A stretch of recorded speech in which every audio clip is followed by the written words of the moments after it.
મારે હું કાંઈ આમ ગોલ નક્કી કરું કે કાંઈ નિશ્ચય કરું કે આ કામ હવે રોજ કરવું છે, તો એમાં મને આળસ બહુ આવી જાય, આમ સિન્સિયર રહેવાતું જ નથી. તો પછી શેમાં વપરાય ટાઈમ? ટાઈમ બીજે આમ મોબાઈલમાં. હા, એટલે એમાં આળસ નથી આવતી. એટલે આળસ નથી, પેલી લાલચ છે કે આ ભોગવી લો, પછી આ કરવું છે, આ તો કરવાનું જ હોય ને. હમણાં ચલા પતાવી દો, જરાક ખાઈ લો, જરાક જોઈ લો, જરાક ભોગવી લો.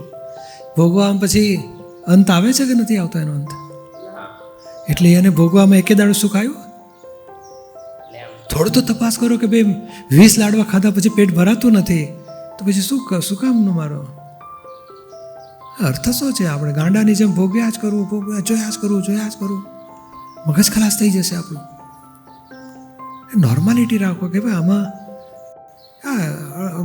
મહત્વના મેસેજ જોઈ લીધા, પૂરું, કામ પતાવો. એક નાનકડો ગોલ નક્કી કરીને સિન્સિયરલી પૂરું કરો તો શક્તિ વધશે. અને જે ગોલ પૂરું કરવામાં જેટલું વિઘ્ન આવે, તો ના હમણાં મારે આ નક્કી કર્યું છે એ જ પૂરું કરવાનું છે. અને આ 1 કલાક ભણવાનું એટલે સિન્સિયરલી કલાક ભણવાનું. પછી મન બતાડે જરા, મન થાય છે ટીવી જોવાનું, મન થાય છે વિડીયો જોવાનું, મન થાય છે ગેમ રમવાનું, મનને કહેવાનું ભાઈ હમણાં આ નિકસી સિન્સિયર પૂરું કરો. અને એક પૂરું કરશો ને તો શક્તિ વધશે.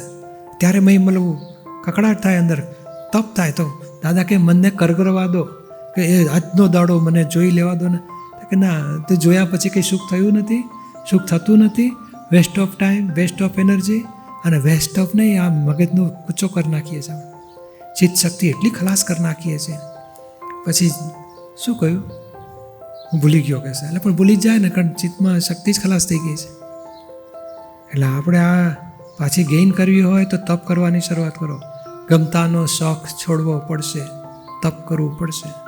અને પ્રમાણ રાખો. આપણે એકદમ નથી કહેતા ભૂખ્યા મરી જાઓ. તારું કામ પૂરતું વાત કર થોડુંક. ના, કોઈ મહત્વના મેસેજ જોઈ લે, 1 કલાકમાં. જમ્યા પછી 1 કલાક જોવું, રાત્રે જમ્યા પછી 1 કલાક જોવું. બાકીનું ટાઈમ પછી આપણું કામ પતાવો. શું કામ નીકળ્યા છે ખબર નહીં ને, આમ કોઈ રસ્તામાં હોટલ પાસે સિનેમા જોવા ઊભા રહી જાઓ, તમારી બસે ટ્રેને જતી રહે ને તમે ટિકિટે કેન્સલ થઈ જાય. એવું મૂર્ખાઈ કરાતી હશે માણસે?